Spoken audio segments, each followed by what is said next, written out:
What up? What's going on, guys? So we're back with a video. I don't even know where to look at the cameras there. I don't know. Today, all right, we are going to be going over the top 5.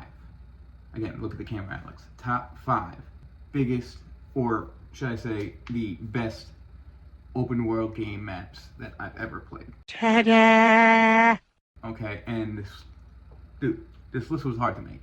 Okay, I'm just gonna go out and say it. I originally came up with 10, and going through them now, I kind of had to consolidate it to 5, which was extremely difficult. As you'll see at the end, there are 2 that I left out that I really wanted to squeeze in there, but because of loyalty and just being a fanboy of the games, I kind of put 2 in there that I'm just too much of a fan of to leave off. I'm gonna just jump right into it. Okay, we're just gonna jump right into it with number 5. Okay, which is a game that I hate so much, but I have to give props to, and that's Elden Ring. Okay, Elden Ring is freaking gigantic. Okay, it is absolutely 100% intimidating.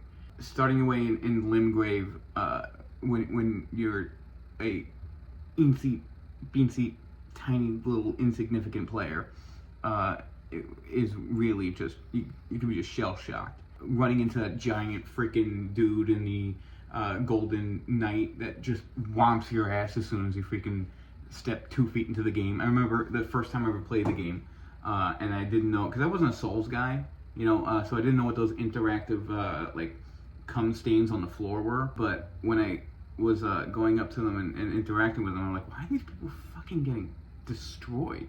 What am I? Oh, okay, that's why. Yeah, I hate to love it. I play it constantly. Elden Ring's one of those games where you will look at it after not playing it for like 5 months. You'll look at it and go, you know what? I can do this. No, I can do this, man. You know, let's go ahead. Pop it in. All right, let's go. Okay, I'm dead. Fuck this shit. Now I know I hate it. You know, that kind of game.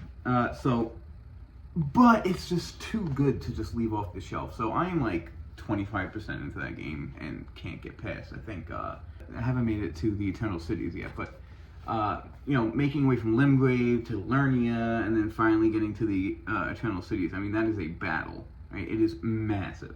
I was watching a playthrough where one of these dudes made it to like this underground catacomb. I think it was called the Lindell's Catacombs, right, underneath the Eternal City.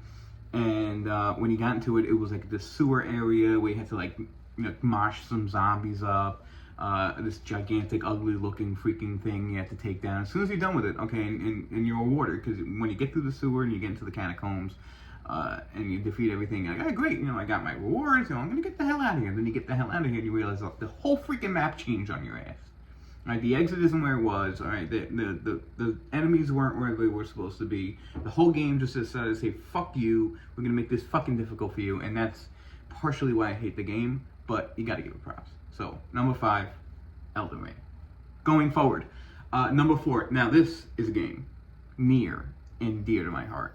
As you see on my channel, I play it sporadically, but I've beaten it before, and I'm going through my second playthrough now, which is Days Gone. Days Gone takes place in a post-apocalyptic Oregon, right, where you're a drifter or a biker boy. A badass biker boy, by the way. Deacon St. John. I mean, is there a better freaking name for a main character in a game? But he's a cocky badass, and you start off in like the central area of the map. It's called O'Leary's Mountain, where you and your homeboy Boozer kind of like station up. And you're kind of like renegades, right? So you're working for these 2 competing camps, which is Tucker's camp, which is freaking like slave trade, and Copeland's camp, which is like MAGA City, super patriot, 12 miles of hard road, you know, those type of people. When you're done with them and you kind of venture off into the second period, we treat it like hockey, right? Days Gone is like hockey. There's 3 specific periods. First is when you're in Central Oregon, then you move to like the southern half of the map, which is actually the middle half of it. You'll get it in a second. You move underneath that, which is Lost Lake, where a lot of these more likable characters start popping up, like Ricky and Iron Mike. And you work for them. And dude, the hordes in this game is why you buy the game, right? And the more you go down in the map, the harder and more intense the hordes get. like the lumber mill. My God, I mean, you could. There's so many playthroughs on YouTube about it. I'm sure you've seen it before, but it is just wave after wave of zombie. It is everything you want in a zombie game. But when you're done with that, when you think, oh great, I mean this map is huge, I don't see if it can get any better. Wrong. Wrong you are. It gets even better when you go to the southern half of the map, which is on like this other end of the tunnel, which is like the snowy mountain region. And it is just as big. When you thought the game couldn't get any bigger, it is just as big as the map in the first two periods of the game. And this is where you meet Colonel Garrett, and you start working for like this military outpost type of like real like gung-ho type of dudes, you know, wearing military uniforms and patches on their arms and walking around with AR-15s, just like super militaristic type of people. But they wind up being nut jobs, by the way, just so you know. And I'm not going to throw any spoilers in there, but there's someone there that is pretty important to the game. But anyway, I just remember playing the game and going, dude, this map is huge. It gets bigger? What's on the other end of this tunnel? How am I going to get through all this? It took me forever. I think I have, oh boy, when I log in, it says like 796 days gone, bro. I put in like 500 hours into that game. I have no life. No life. But yeah, that is number 4. Number 4, Days Gone. Now, number 3, another game near and dear to my heart. And as you can see, as we're going on with these games, I have like 2 specific games that I love playing, which are zombie games, and then there's medieval games. And speaking of which, how can you go wrong? Look this way at the camera, you fucking amateur. How can you go wrong with The Witcher 3? CD Projekt Red's best game. Graphically, by the way, especially if you're playing the remastered version, chef's freaking kiss. You can't get any better than this. It looks like, I mean, the game came out in, what, 2015 or 2016? The Wild Hunt, man, I swear to God, it could hold up as a AAA game to this day. It is fantastic. I mean, you start off in this really, like, muddy, grungy area called Velen, and it's kind of like your central hub. In fact, I have the map up here because it is so massive. I had to be freaking prepared for this. Oh, there you go, Alex. You totally didn't. Way to go, Dick. I'll edit this out, trust me. It's amateur hour at Alex's house. Oh, yeah, okay, here. So, you start off in Velen, okay? Then you make your way to Novigrad, okay? And then from there, you make your way to the Skellige Isles, right? Where it gets real Skyrim-y, right? And then you got your home base in Kaer Morhen, which is another freaking area of the map. Oh, and White Orchard, which is another area. And then if you have the DLC, you have another giant city called Toussaint. Right, very Frenchy over there. Everybody has frog legs and freaking cheeses, right, and vampires. And then you have Fablesphere and the Island of the Mists, which are also massive. And you're sitting there going, how the hell do I get through all this? I swear to God, I played that game probably for the last 4 years, and I haven't come close to discovering half of the map. And it doesn't hurt that it's one of the greatest games of all time. The quests, the side quests, the characters, the graphics. You could give them a freaking haircut and get real, you know, Grand Theft Auto San Andreas on your ass. So you could be like, you know what? I want a man bun today. You know what? Give me a man bun. I gotta cut my hair. Bruh. God. But yeah, it is a hell of a game. The map is gigantic. The interactions with the map are even better, where you could work with notice boards and pick up random missions. You could go to monster dens and just clear out a monster. I mean, it's real, especially, and you'll know this if you play The Witcher 3. Like, you'll look at one and you'll look up online, like, you need to be level blah, blah, blah to beat it, and you're like freaking 20 levels before that, and like, you know what, I got this. And then you realize you don't got it. You don't got it. That is the 3rd installment on this list, so we're going to make our way to number 2. Now, number 2, I'm going to tell you, I like the game. I have a little bit of a grudge against it because I am a gigantic fan of Ocarina of Time, and nothing holds up to it. Twilight Princess, Skyward Sword, Majora's Mask maybe, but Breath of the Wild, which is our number 2, is just too good of a map for me not to put here. I want to be honest with you guys. I wanted to put Red Dead Redemption 2 here, but I just started playing it around 3 months ago. And although I see that it is a massive, massive map, probably as big as, say, a Grand Theft Auto or a Skyrim. I just don't know it that well yet, so I'm going to put Breath of the Wild as my number 2 with a little asterisk saying it's probably Red Dead Redemption 2, but bear with me for a second. You start off on the Great Plateau, okay, where you don't have your little flying thingamajiggy.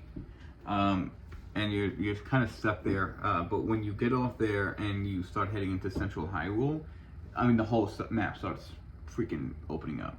You have Hebra, you have Gerudo, the Gerudo Mountains. I mean, all this stuff is kind of like loosely based off of Ocarina of Time. You have where I think it's called Necluda, where the Zoras are. I mean, it's the same thing as Ocarina of Time. It's a very watery area. You have the Hebra area on the northwest side of the map where the bird people are. I forget what they're called. I call them birdies. So the birdies are there. Then on the opposite side, you have where Hyrule Castle is located, where you have to beat Ganon at the end of the game. But at the southern, you have Faron. I mean, you have all these giant areas with so much to do, so many camps so you could beat up enemies. And the best thing about it is that when you finally kill the enemies, like, oh great, you know, like I'll never see those guys again. Then you get that like random cutscene like every 3 days, like the Blood Moon came out and all the people that you fucked up are back. Great, that was kind of pointless. I mean, the map is gigantic. I have a soft spot for the game, although it's not my favorite in the Zelda series, and I'm still kind of trying to wrap my hand, no pun intended, around the Tears of the Kingdom game. I'm also playing it now for the first time, and like it took a hard time for me to understand or come to terms with, is a better word, come to terms with the fact that freaking Link has an iPad. This ancient technology link that you can go on. It's connected to Wi-Fi, and if you want at any time, you can check out my Instagram. It is weird, you know, like that you're like pointing this clear Nintendo Switch at the map and going, oh, like, oh yeah, like that's where I go, or oh, I'm gonna level up here. Oh, here's my inventory. It's like, dude, it takes me full out of the game. So imagine that kind of frustration. Only now you have a freaking Giga Chad electric arm where you could like freaking build cars and shit. It's like, you know, you're taking me a little out of the fantasy lore. I mean, freaking Ocarina of Time. It was you, your horse, and freaking hundreds of hours of legging on your freaking feet. If you want to make it to Gerudo Mountain and you want to go to the stables to get your horse, I mean, dude, it took you like half a day. It is still a hell of a map that I have to give props to. So that's number 2. Before we get to number 1, I do have honorable mentions. We have Grand Theft Auto 5, which I talked about.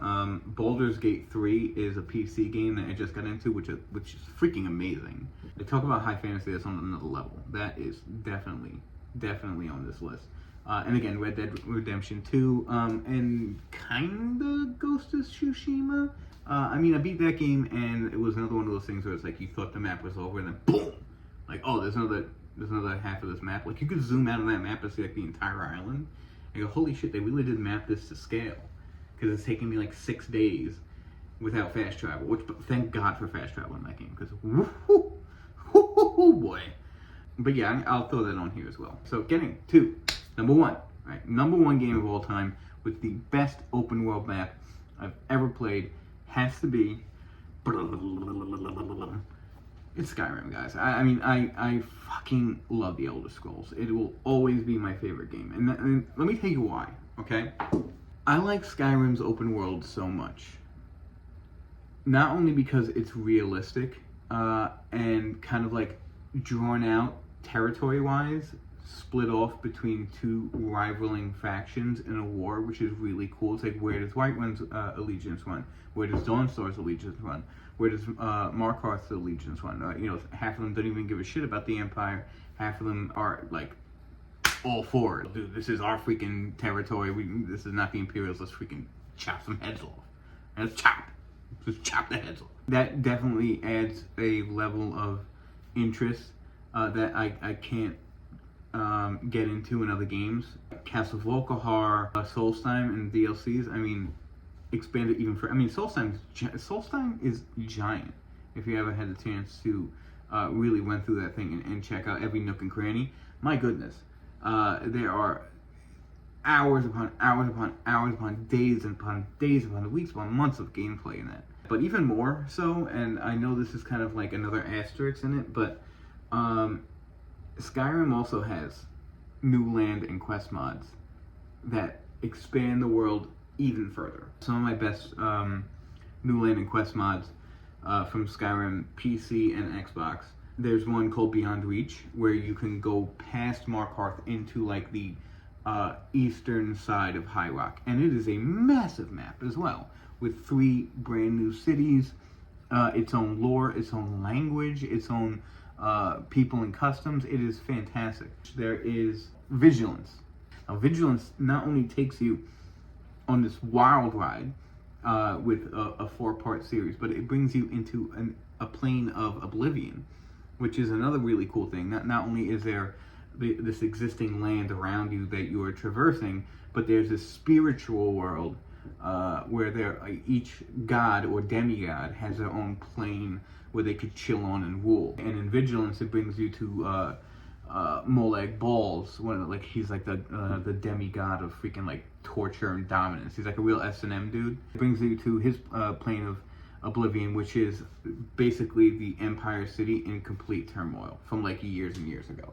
So you are basically in the Imperial City from Oblivion, only it is in ruins, like completely. It looks like half the land is in dust. There's no foliage.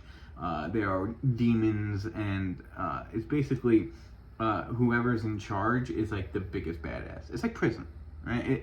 It's the Imperial City of Oblivion, post-apocalyptic, where everybody is like, I can't say that word.